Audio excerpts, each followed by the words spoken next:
Hammers has grown from a single race with 12 competitors to a week-long celebration of off-road.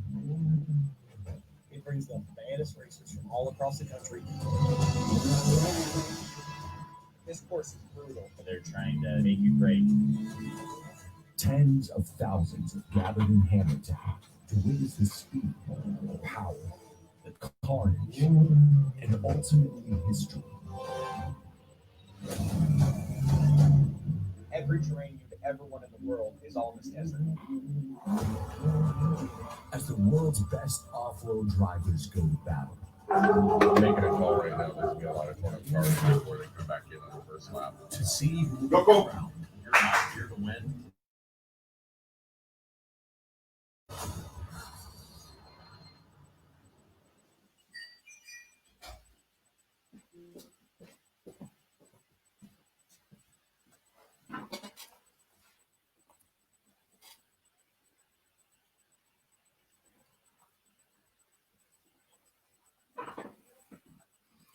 Bueno, buenas noches, mi gente de Doble y Bajo.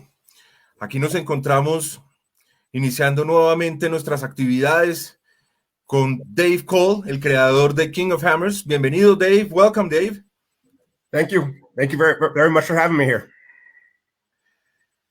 Queremos contarles un poco de la historia de Dave. Dave es el creador de King of the Hammers. Es una competencia que se realiza en el Johnson Valley, en California. Y que en este momento es una de las 10 competencias más importantes del mundo a motor. Lo invitamos porque sabemos lo amantes que son ustedes de estos temas 4x4 y que precisamente pues esta competencia es una competencia que vale la pena conocer, que vale la pena de cierta manera darnos cuenta que en Colombia podemos llegar a hacer eventos de este tipo si nos unimos como gremio y como realmente amantes de este deporte. So, Dave, we're going to have this interview for Colombia, for the United States, for Europe, for Asia, for Central America. We know that thanks to you, we're being shared at this moment for all your fans in Ultra 4K. So let's advance with the interview and let everyone know what you've done at the moment with King of the Hammers. Fantastic. Look forward to it. Okay, I'm going to start with my first question. I want to know a little bit of the story of the napkin. That would be Jeff Knoll and myself when we decided to try something silly, and we invited some guys out. The original OG race, and actually it was after that we sat down. Jeff wanted to do something on a computer game kind of thing, more of a navigation thing, and I wasn't smart enough to figure out how to do that, so I said, let's go racing instead, and he agreed, and we drew it out on a napkin, literally at a Chili's bar in San Bernardino, California. That's how it got started. It's nothing. It's a pretty dumb idea. And what year did that happen? That would have been late 2005. In 2006. So in 2007 was the first race, and then in 2008 was the first big race. We had 51 people there. Okay. Let me translate a little bit to the people.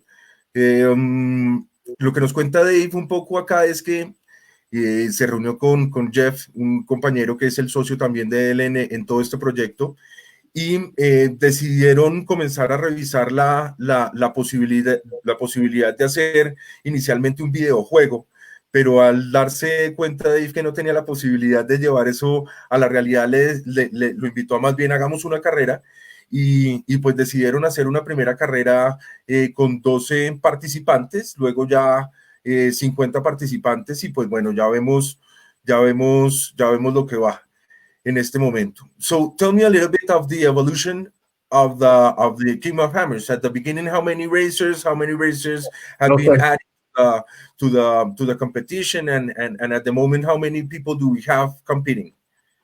So when we started, there was 12 guys racing, and it was back then there was rock crawling and there was desert racing, but there wasn't really anything in between. There wasn't many four-wheel drive. Class 3 in Baja is four-wheel drive production, four-wheel drive unlimited, but not many people raced it. There wasn't many four-wheel drive off-road vehicles at all, and rock crawling was more generally slower. More like a trials type thing.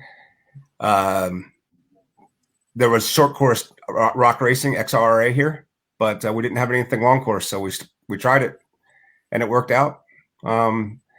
We've gone from those 12 guys. The next year there was 50, and then 100, and last year I think we had, including all classes, about 520 some racers. That will be pilot and co-pilot? No, that's just one car, 520 cars. So 1,000 competitors. That's too much people. We don't have an event here in Colombia that can manage that amount of people, that amount of cars. I can't manage it here either, so it's okay. The logistics have to be really complex, I imagine, to manage not only the 1,000 competitors, but to manage the people that go and see what's happening. That we know that the event lasts at least 15 days. So having all those people in like we can see in the image here in the event, it must be very, very difficult. Yeah, it's actually not so hard because we're fortunate to have really great fans and really great participants. So if you were just trying to manage something with 50, 60,000 strangers there, it'd be really hard. But a lot of our fans have been coming for a long time. Almost, I mean, there's probably a couple thousand that have been coming for 10 years or more. And that kind of peer pressure of just doing the right thing and cleaning up the desert and just taking care of each other is the reason why it succeeds. Let me translate that because it's very important. Acá nos cuenta un poco del tamaño de lo que se está haciendo. Tienen, como lo veíamos, 1,000 competidores, o sea, 500 vehículos, 1,000 competidores, 300,000 espectadores, personas que se están quedando en su locación durante 15 días, a los que toca disponerles alimentación, a los que toca disponerles espacios de salubres para sus necesidades. Digamos que es una logística bastante importante, pero lo que él menciona es que la gente pues participa mucho y colabora mucho, y pues el hecho de que la gente de cierta manera pues ayude a recoger la basura, se ayuden los unos a los otros y demás, pues hace que se genere esa cultura alrededor del King of Hammers, en donde la gente que va pues va a cuidar, va a lo que le gusta, saben que tienen un momento pues de esparcimiento importante, pero que si no cuidan el espacio y si no cuidan y cumplen con las regulaciones, pues van a perder la oportunidad de seguirlo haciendo. Interesante. Dave, tell us, why did you pick the Johnson Valley as a location and the story to getting to the point that you are at this moment? Sure. Yeah. Johnson Valley basically picked us. It's the best place to off-road that I've been to. I've been fortunate to be able to off-road a lot of places, but Johnson Valley it's big and it's very varying in the type of terrain it is. It's got open desert and big rocks and washes and dunes and everything. And for here in the United States, we're very fortunate to have public land, but it is the largest of our public opportunities to recreate off-road. So it's just the perfect place to race. It's in Southern California. It's near where a lot of people off-road and a lot of the guys that started building the cars. So it worked out well from that perspective. It's just the perfect place to wheel. It looks like, and I know that most of the people here in Colombia are at this moment willing to be off-roading at that terrain because it looks wonderful. I know that this valley is used for military activities and has a story related. Do you know a little bit of that? Sure. Yeah. I mean, it actually started many years ago. Back in World War II, it was a bombing range and a tank range for the Army. And since then, the adjacent 500,000 acres or so,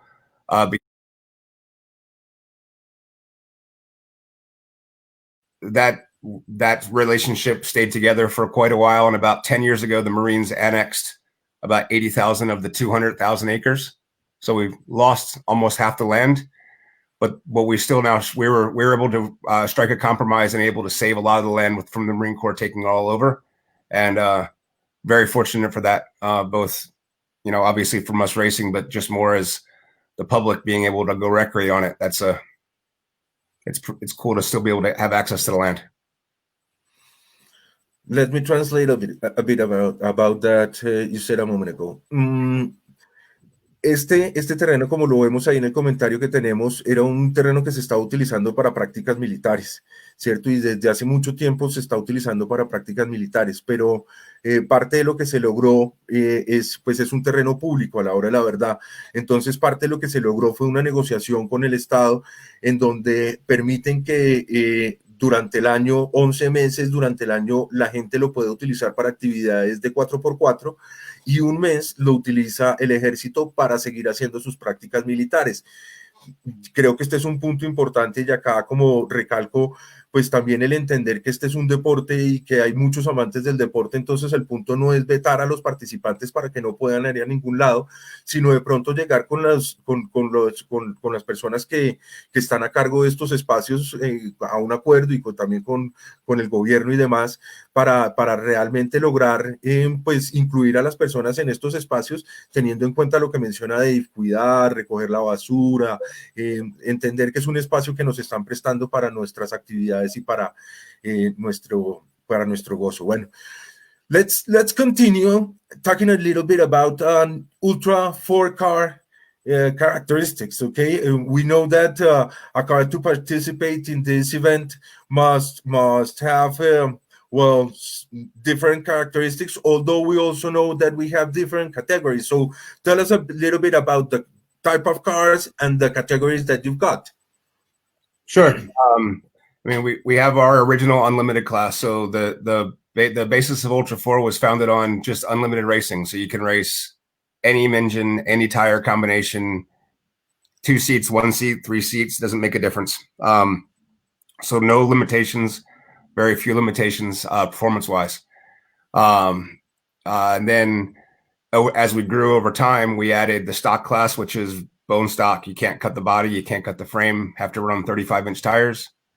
We have our Legends class. Go ahead. That's the everyman race? Yeah, the Everyman Challenge. Everyman Challenge has stock class and Legends and modified. Modified still looks like a vehicle, has partial frame, has to be front engined, and has to have mechanical steering. And the Legends class is basically the older buggies or some now new cars that are being built that are 37-inch tires, single shock. So just 4 shocks on the car. And over time, we obviously added UTVs as well. That class is now the biggest class we have is the UTV class. And we have our T1 class, unlimited desert trucks. You see them racing in Baja 1000, that type of stuff. And motorcycles as well. So basically, if you can make dust with it, we race it. That's great. That's great because, well, you allow everyone that's a fan and that wants to take the challenge to participate. Sometimes if you see cars like the one that we're seeing right now at the image, well, that's a really modified car, and trying to compete with that car is difficult. But when you are in a category that people have the same kind of specifications and will you see that you have a chance? Well, the things are different. Yeah, and you're showing actually race footage from the original race right there. So you talk about where it's come from and where it's gone. You've seen a bunch of different videos, but seen some pretty high-end cars, and then now you're seeing guys that have coolers in the back drinking a beer. That's where we came from. We're not that far away from it, but no, yeah. But it's a community and it's a culture. You can see it's like a little town built in the desert for 15 days where the people can enjoy the same sport and what they love. Yep. I think that's the thing that makes King of the Hammers cool, is that the people that come to it aren't really there for the race. I mean, a lot of people watch the race, but they're there to be able to go out and wheel as well. And I think that's what makes the event special and a lot of fun for both the participants as well as spectators, because the race is only part of the day. The rest of the day, everybody's out having a good time. That's well, you have the people that want to get in the car and have the adrenaline, and the people that want to see those people. Let me translate a little bit of what we've talked to the people.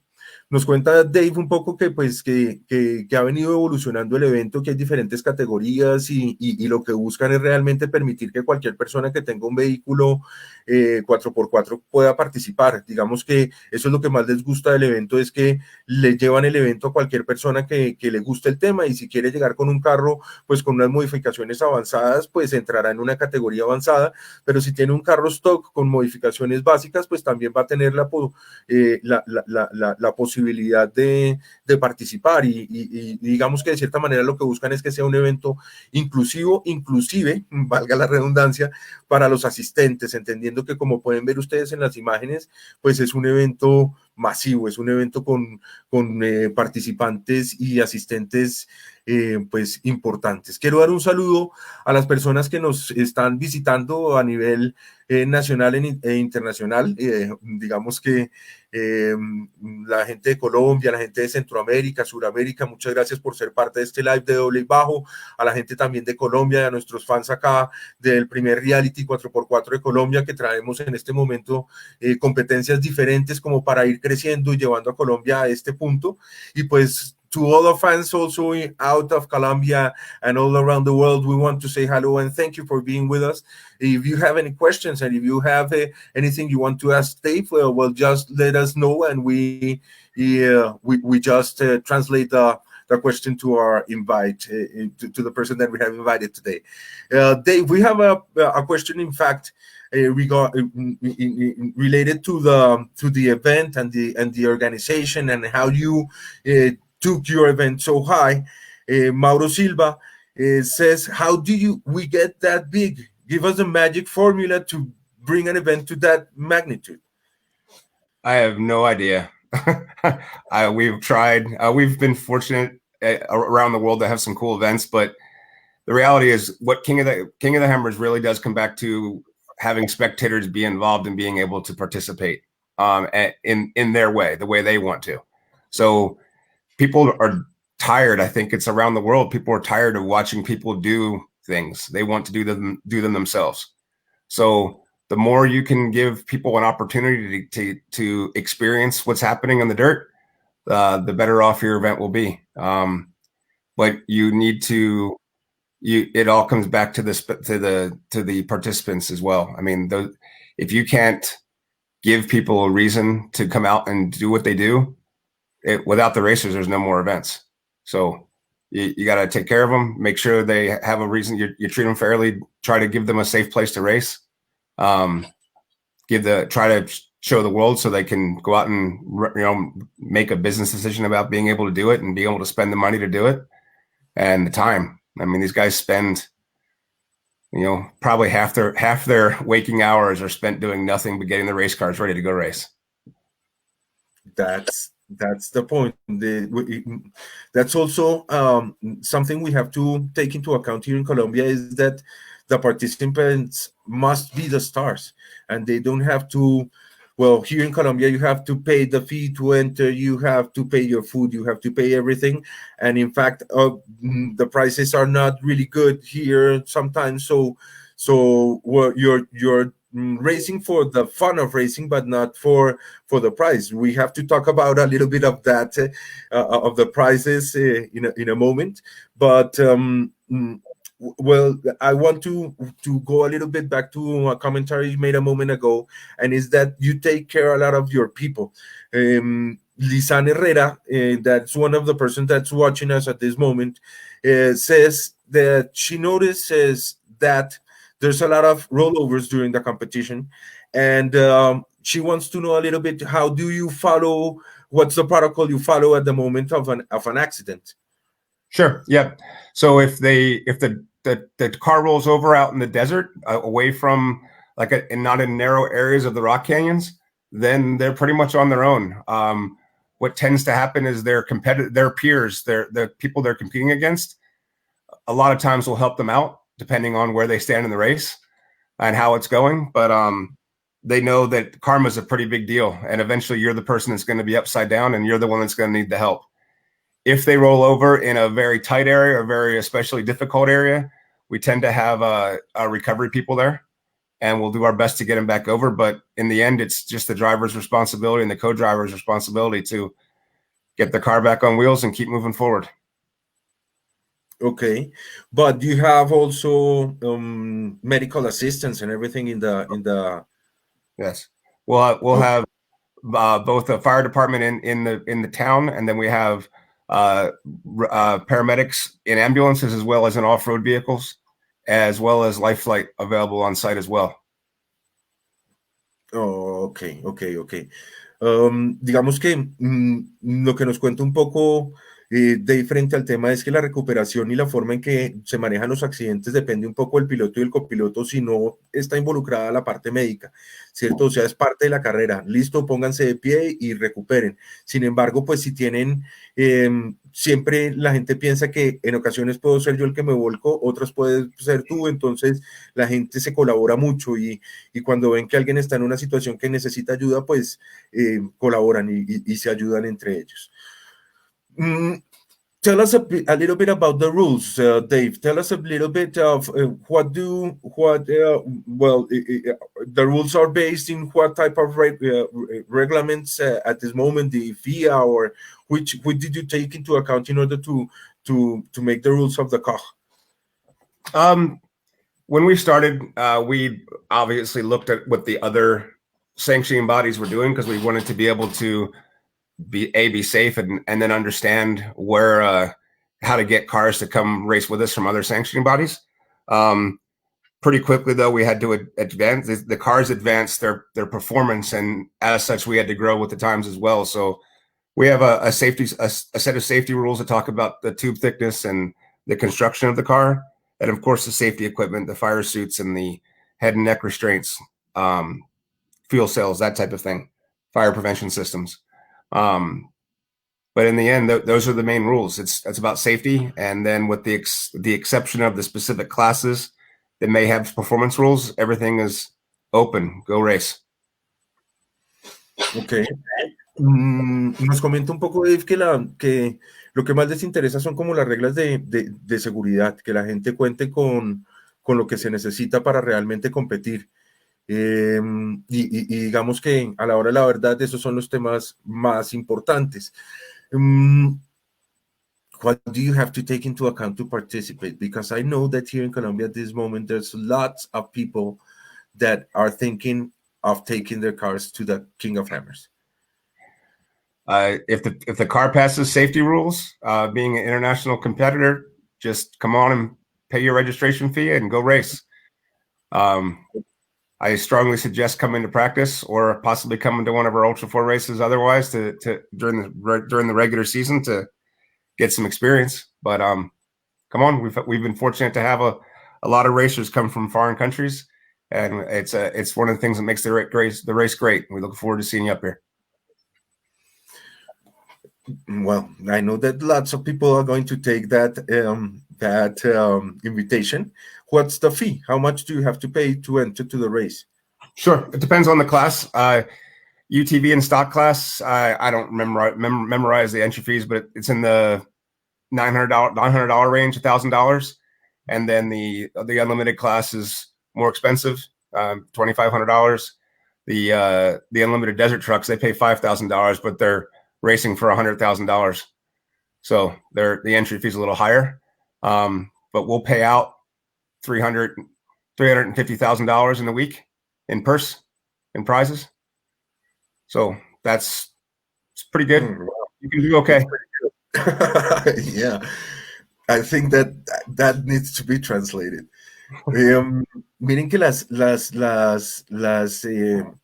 las inscripciones no son tan caras como uno creería. Digamos que encontramos que hay inscripciones desde los $900 y obviamente las inscripciones de la categoría mayor son, creo, si no, mal no lo mencionaba, $5,000, pero pues es como podemos ver, están corriendo por un premio de 300. A nivel general están entregando un bote de $350,000, la categoría máxima está recibiendo $100,000 de premio, eso quiere decir 370 millones de pesos por ganar la competencia. Digamos que, pues obviamente también la inversión en los carros es una inversión importante, pero pues hay que tener en cuenta que los premios también son llamativos. What's the price for the lowest category, Dave? Stock class, I don't remember the exact what we paid out. I think I don't remember, $15,000-$20,000 maybe. I might be but I'm don't remember. Stock class, I think we paid out our UTV paid $25,000 this year. So yeah, you can do okay. Muy llamativo.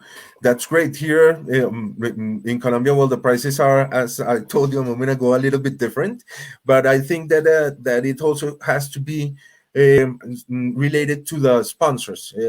I would like to talk a little bit about how the sponsors work with you to getting this event to what it is. Yeah, there's no way we could have done. I mean, there's so many integral pieces. We talked about the drivers, we talked about spectators, but I mean, with the things we do with live coverage and the other things that we have to invest in the purse specifically as well, you couldn't do it based upon just entry fees. So the sponsors not only have helped us grow our series, but they have been very supportive of the racers as well, both for the new guys, helping them get good parts so they can build better cars and do better things, up through the pro guys that this is their living now. This is how they make a living racing these cars. So the sponsors supporting the racers is probably better for our series than the check they're cutting to us. But without the racers, you don't have a series. So they all work together in order to take this to the point that is at this moment. Let me translate this to the people that are watching. Nos menciona un poco Dave la importancia de los patrocinadores en este proceso, que hemos hablado de los competidores y que hemos hablado de los asistentes, pero que no hemos hablado de los patrocinadores, y que los patrocinadores son también pieza esencial para llevar esto adelante. Digamos que ahí la invitación es también a entender que todos crecemos alrededor de un evento así, y que si logramos llevar también a Colombia tipos de eventos de esta magnitud, no es fácil, se lleva tiempo. Ya vemos cuánto tiempo llevan en esto trabajando el equipo de Ultra 4, pero la idea es entender que si nosotros nos unimos todos, patrocinadores, participantes y demás, podemos llegar a que Colombia tenga eventos de este tipo e invitados a nivel internacional. Aquí hay una pregunta. There's a question here that I would like you to answer. I'll come back to Alex, but I can actually read Mauro's question. So I can say 100 guys start the race, or 110 guys start the race, and about 30 or men and women start the race, and 30% tend to finish. That's based on the unlimited race. So maybe 30 finishers, 35 finishers is about where we are on average. But that's the limits of my Spanish to be able to read that question. So I hope I got it right. No, it was great. It was great. So you'll talk about Jesse Combs? Yeah. Let me know a little bit of that, because here in Colombia we also have women that race. We have, in fact, here one of the best racers in Colombia watching us at this moment. We say hello to Astrid Forero, that we know that she's one of the women that could take Colombia into a good name in the King of Hammers. So let us know a little bit of what's the experience for Jesse Combs and the women that have participated at this moment in your race. Sure. We've been fortunate to have a few women. I wish we had more racing. Nicole Johnson raced back in the day. I know I'm going to forget people here. We had Oh, Kim Sears raced a long time ago. Cotton Rod. Mackenzie Alarazo still races in the Legends class. And of course, Bailey Campbell races in 4,400. She's not just the fastest woman now. She is one of the fastest drivers, period. Came really close to winning King of the Hammers this year. But if it's pretty awesome that you know who Jessie Combs is. She was a really classy lady, really phenomenal person to know. I was very fortunate to be friends with her. I miss her a great deal, but she did a lot to help our sport, and not only help grow the sport for us, but help her fellow competitors out. Help. I mean, she was very good at merging the passion for the sport as with the business side of it and getting sponsors engaged. But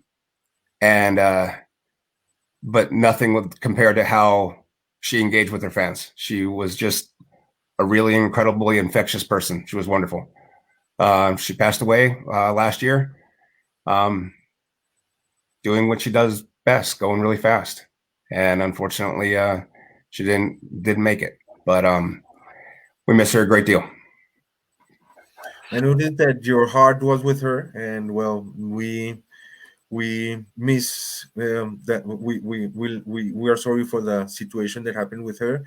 We know that everyone that gets in this type of sports, well, know that there's a great risk, and that sometimes we might have a situation like that doesn't result as we want. So we're sorry for Jessie, and well, we wish all the people that participate would always take into account what happened to other people, so that we don't make the same mistakes. Traduzco un poco lo que nos dice Dave, y es una historia sentida. Gracias por también llevarnos a la pregunta, Alex. Jessie Combs fue una persona que se unió mucho con la gente, con los fans, con los competidores. Es una de las mujeres que le gustaba correr, que era de las que de cierta manera hacían llevar este deporte a un nivel diferente. Y pues tuvo un accidente haciendo lo que más le gustaba, que era corriendo, y pues el año pasado pues perdió la vida. Ya no los acompaña, pero pues la recuerda con mucho cariño Dave, y pues es un tema importante.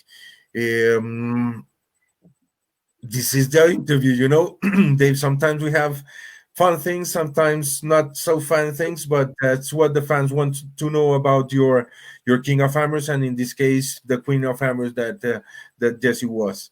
We're never wasting time talking about Jessie Combs. Never, and it's good to remember the people that made the fans happy with their job. Let's pass to another more happy things. Do you want to talk about the prize that you received last year in the Off-Road Hall of Fame as the Off-Road Entrepreneur of the Year? It was just it was an annual award. I'm proud to get it, but it was it wasn't into the Hall of Fame. It was an impact award for, I guess, for the industry leader. Very, very fortunate to have been able to receive that. I mean, it's not my efforts. I mean, we got 10, 12 people, men and women that work for us that work their butts off to make a good series happen. So without them, we would not be as successful. It's a teamwork. Yes. It's a teamwork. That's part of also of road activities, that everyone is doing their job to get this done. And in talking about that, I want to say hello to the people that are helping us. Quiero agradecer a la gente que nos está colaborando con este live, y nuestros patrocinadores también, que son los que nos permiten llegar a este punto. Queremos agradecer al equipo de Doble y Bajo, la producción, Adjunto Producciones, las personas que están tras bambalinas, Carlos Galindo, a Felipe Morales, también al equipo de Ultra4 que está detrás apoyándonos también con compartir esta información y que nos ayudaron a llevar esta reunión a cabo. a nuestro patrocinador TRE Accessories, que en este momento, como ustedes saben, está entrando a Colombia y que también quiere apoyar las actividades 4x4, nos llevó a llevar este momento, y por eso también en este momento andamos con descuentos importantes. Los invitamos a que lo revisen al final de este live, y pues la idea es agradecer a la gente que nos hace posible estos espacios. No son espacios frecuentes, pero lo que buscamos es que cuando lleguemos a nuestra gente por medio de lives, lleguemos con información que realmente los mueva y nos lleve a llevar el 4x4 a un nivel mayor. Let's talk about the personal things about of Dave Cole. Tell us a little bit about your experience in 4x4 activity in races and your traveling and everything. Yeah, I've been fortunate to be able to off-road and just recreate and go have fun. Every continent but South America now, or Antarctica. Antarctica maybe. I'm not going to happen, but except for South America, I've got the other 6 covered. And I get to race a little bit. I break a lot, but we race a little bit and have fun. There's my new Raptor. That's fun to drive. That's my current car. But yeah, I raced in Baja. I was fortunate to win the Baja 1000 last year. I started out rock crawling. I spotted for Brian Ellinger, and we won a world championship in rock crawling back in 2006. And that was a long time ago. I got to spot for my kid just a couple years ago. We finished second in pro modified at Supercrawl. So that was still fun to get back out in the rocks. Most of my racing now is in the desert. I race a lot in Score and a little bit of Best in the Desert. Well, I loved your experience in the Baja Mil. Could you tell us a little bit about that? Because I know that here in Colombia, we have a lot of fans of the Baja Mil. I know you have good relations with the Baja Mil organizers also. And well, that would be great that we could talk to them in any moment and bring the Baja Mil also to the Doble y Bajo fans. Yeah. Tell us a little bit about the Baja Mil experience. Oh, anytime you're in Baja, you're having a good experience. But I've been racing down there since 2010, and I had not won the Baja 1000 until last year. I was fortunate to be able to race for Jeep in the Jeep Gladiator, the new Jeep Gladiator. I raced with Gerald Lee, who owns Savvy, the guy that sponsored Jesse Combs and was the car builder for Jesse Combs's cars. And we went down there and we won. We won in the Jeep Gladiator. I got to race with my son, Bailey, and it was a good time. That's great. I know that this is a question that I'm a Jeep fan myself. I race in a Jeep myself, but there's a question that we make to all our fans, to all our interviews at the moment that we talk with them, and is, which car do you personally use for off-road activities? I have for cars that I can drive on the street as well. I have a Ford Raptor and a Ford Bronco Pre-Runner. Okay. And then I have a Trent Fab on a Ultra 4 car that we race as well. Currently, my son is beating up on it pretty well, but we might go race it in Mexico again. Okay. Yeah, the Raptor and the Bronco are my main cars. We're building a Centurion right now, which is a really old, or 80s, four-wheel drive, a four-door Bronco that is turning out to be a pretty cool car. But that's just more for pre-running and having fun in the dirt. So you have a little bit of everything. A little bit of everything, yeah. If it's got a motor, I like to ride it. Ok, bueno, ahí la respuesta es que tiene un poquito de todo. Tiene Ford, tiene un Ultra Pro car. What? I started out in Toyotas. My primero was a Toyota 4Runner. That's going to be a tough answer for everyone here in Colombia, because no Toyotas? No, they love Toyotas, and there's always a fight between Jeepneys and Toyota. And the last, Luis Wee in a past interview also said that his car is a Toyota, and now people are going to talk about this. Okay, and you were saying that you haven't been able to compete in South America. We would be glad to invite you here to a competition, although they're not as big as the ones that you have there. But we can make a Doble y Bajo team to compete in a big race that I think the biggest race that's here in Colombia. It's called Batalla de Clubes. Maybe we can make a Doble y Bajo team and participate. You know, here you have the car and your sponsor will be Doble y Bajo. I would love to. It's funny you talked about the format of it. It's three clubs, four vehicles each, and we did a club race exactly the same way at the Hammers in 2001. Carnage for the Cause. It was my club's called the Tin Benders, so we were Tin Benders against the Pirates against I think a club was called URJB, and we had 3 teams and we had the exact same thing, and we won that race, won that event. So. Let's go. I'll come down to Colombia. We'll get a win for Doble y Bajo. So let's do it. I know that the organizers are at this moment of that event are jumping in one leg. So let me translate that.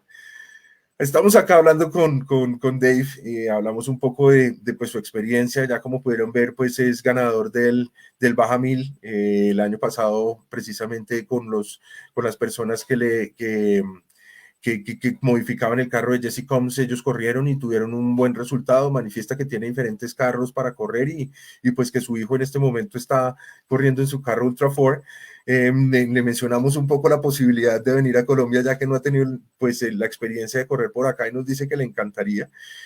Hablamos ahí un poco de Batalla de Clubes, que es una de nuestras competencias más importantes acá en Colombia, y le mencionábamos la posibilidad de armar nuestro equipo de Doble y Bajo. Le sonó la idea, entonces pues ahí les menciono a los organizadores de Batalla de Clubes, Alex Gavilán, Piston Tech y Freddy Galindo.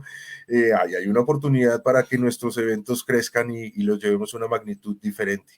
Well, let's continue with this interview. I know that we have little time we have like 20 minutes to end because we have other activities, so we want to take advantage of the time that we have here. Quiero invitar a las personas que nos están viendo, si tienen preguntas, para aprovechar y pues mencionarle un poco a Dave y poder ir avanzando en lo que podamos de cierta manera construir en conjunto frente a esta competencia y aprender de este gran evento. Everyone that has a question, you're invited to please share it to us so that we can talk with Dave a little bit more of this King of the Hammers. Okay? How's the transmission of the... well, we have here a question, Dave. That we wait for you, and it would be such an honor to raise with you. I'll be down there. Mauro says to winch you out. That's big words, you know. Yeah. Highly likely. Okay. We have lots of questions. We are going to take a little bit of the questions we have here at this moment to talk about. What the people have to do to participate in the King of Hammers. Nos pregunta Federico Escobar que qué se necesita para empezar. Mencionábamos hace un momento que para las personas que vienen de fuera de Estados Unidos, la inscripción, pues toca pagar la inscripción, pero no hay que clasificar, y que hay diferentes categorías. Entonces, pues con un carro básico podemos entrar. Igual también, como lo hablábamos con el RFC en otros espacios, allá también se pueden alquilar vehículos, y según lo que hablábamos con Dave ayer, pues se pueden encontrar vehículos alquilados desde $5,000.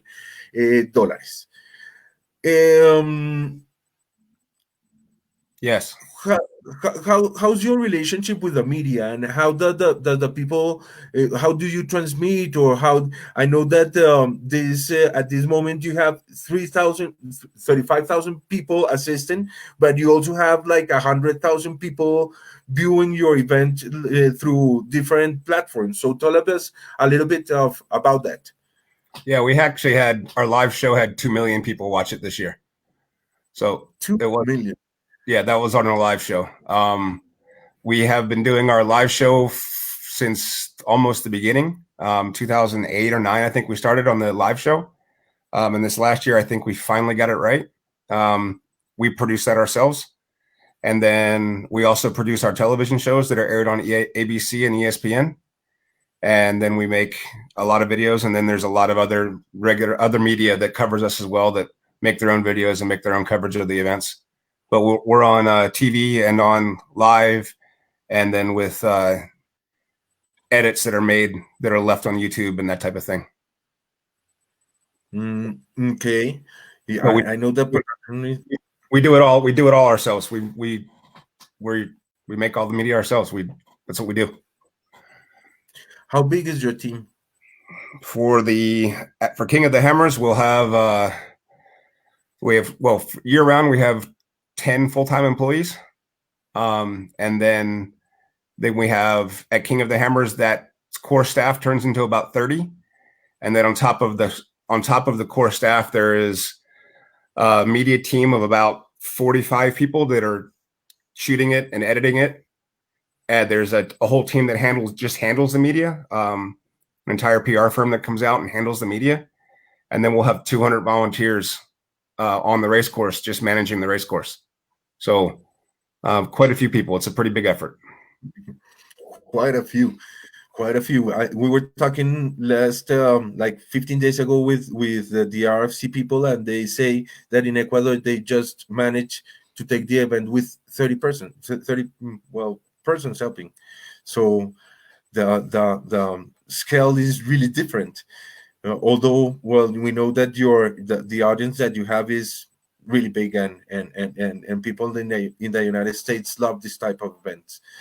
We also have a question of Felipe Rosso. He says, what kind of configuration did you prefer? Solid axle? You know what?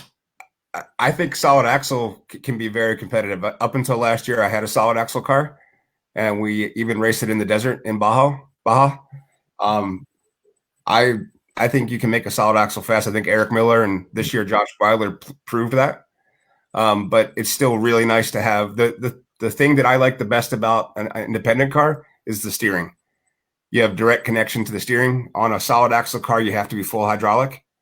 You don't have to be, but that's the fast way is to be full hydraulic, and you just don't have the feel. You don't have the touch. But with an independent car, you've got direct connection with a rack and pinion, so you can be much more precise, much more in control of the vehicle. It's just easier. In a long race, it's more relaxing because you're not as stressed trying to be up on the wheel as hard. So IFS is more fun, but I think solid axle can be really fast. Okay. Not that fast. Okay. That's trophy truck fast. That's really fast. Okay. How at what speed does that car might be? Having that accident. Nick Nelson. At what speed is what? What was the question? Well, I was seeing talking about the speed that a vehicle might get as a top speed racing at the desert, because most of the competitions here are more like the rock style, like the mud, not very fast. But here you have a combination of speed, of rock, of a lot of terrains. An Ultra 4 car, King of the Hammers, will do 120. It seems like the magic numbers right around with the gearing that we tend to run around 117, 118 miles an hour is pretty much, they can all get to that. That's where they start to just kind of run out of steam. Some of the cars have been turbocharged and supercharged. They've done 130 miles an hour. I think Kevin Sakalis did 135 once. But that's on very smooth sections. The trophy trucks are running 130 miles an hour in the rough stuff, and that's just mind-boggling. But yeah, they're quick. The UTVs are getting close to 100 miles an hour now. Even the stock cars are doing close to that in the smooth stuff as well. Ok, quiero aprovechar para saludar, y Dave, en este momento tenemos a uno de los mejores pilotos de Colombia también mirándonos durante el live. Dave, we have at this moment one of the best drivers in Colombia. In fact, he is the winner of the RFC in Ecuador, in Malaysia, during the past years. At this moment, I do not recall the years, but we want to say hello to Jorge Sanchez. He might be a good competitor for you at the moment that you come. He's welcome. Come on up, Jorge. Hola Jorge, it says Dave at this moment. Un saludo, Jorgito, y gracias por acompañarnos. Sí, Melissa, más o menos como lo estás diciendo, 120 millas por hora vienen siendo 193 kilómetros por hora. Es una velocidad importante y tener un accidente a esa velocidad es pues ya te imaginarás, es un accidente pues que como le pasó a Jesse, nos lo comentaba hace un momento Dave, pues puede ser fatal. Tenemos pocos minutos ya para cerrar nuestro live. Tenemos, no sé si tengan algunas preguntas las personas que nos están acompañando en este momento para compartir. We want to thank Dave for everything that you have told us at the moment. I know that we could just stay for a lot of time talking about the King of the Hammers and everything you've done. Tell us a little bit more about the story of Ultra 4 and what do you do with Ultra 4 and all the activities that Ultra 4 are doing at this moment, please. Like everybody else, right now we're kind of holding. Very early on into this whole pandemic thing, we changed our schedule just to push back to July for our first race. So we're waiting for that first race to go. We partner with a group in Montana that is actually going to have a race this weekend. So our Ultra 4 North series is actually going to get started this weekend, but I don't actively promote that race. But it's exciting that people are going to be able to start racing now. Racing is just now coming back this weekend in both California and in Montana. But we'll be racing in July. We have a series in Europe. We have racing starting in New Zealand and Australia. And I've been talking to some guys in South Africa right now. So there's a lot of people that want to go racing. It's a lot of fun. Okay. And you were able to have your competition or one competition at this year in February. Was that true? Yes, King of the Hammers happened just before everything got crazy. No, yes, I think in fact that the images that we're having at this moment are I know these are the history. The ones that we had a moment ago were part of the info that you showed in ESPN and everything as a promo of your competition this year. There's a question of one of the persons that are seen at this time. Yeah, I think that I watched a vehicle with those specifications a moment ago, but he asked if four-wheel steering vehicle can participate. In the unlimited class, yes. In the 4400 class, and yes, you can do anything you want. Before something up, except for tire balls. Oh, okay, great. Well, I think that we were able to talk a little bit of everything. We appreciate all the time that you have for us. I know that we are in different schedules and we have to take moments in order to take this live to the people here in Colombia. I know that at this moment they have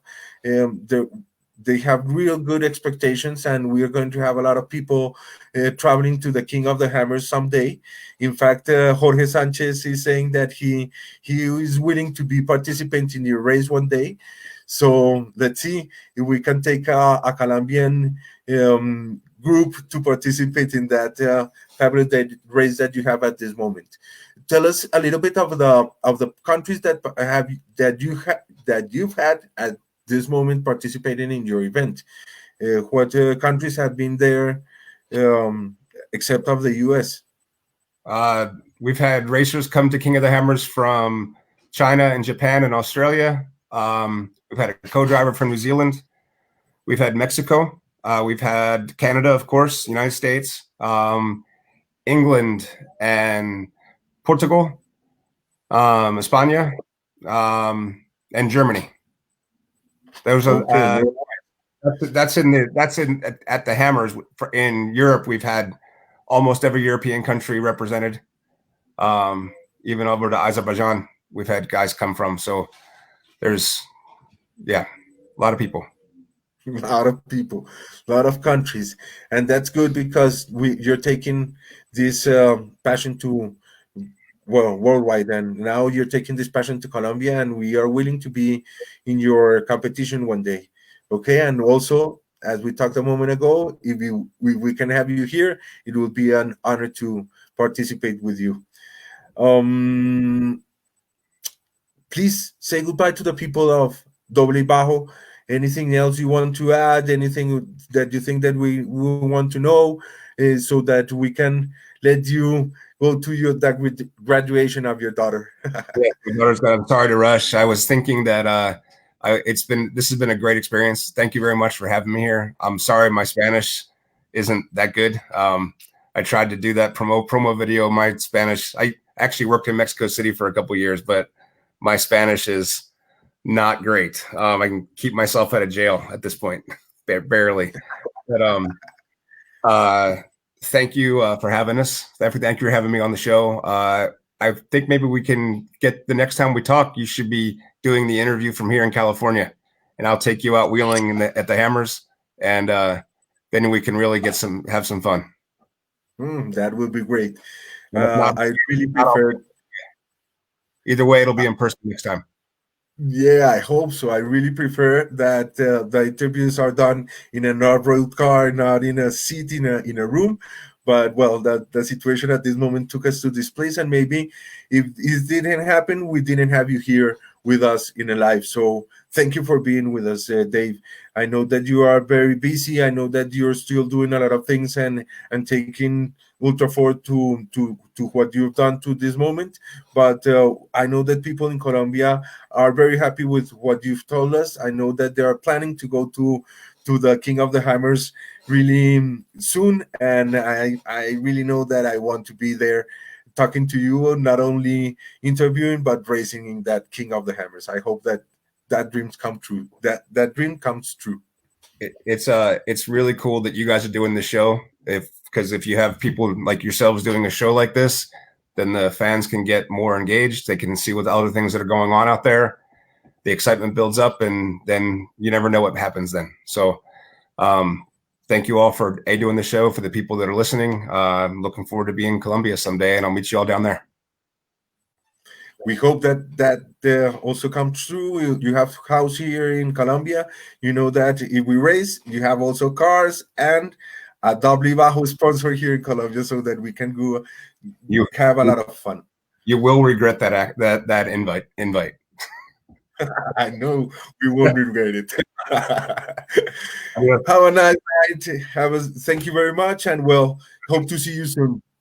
Bye bye, Dave. Bueno, mi gente, ese es Dave Cole.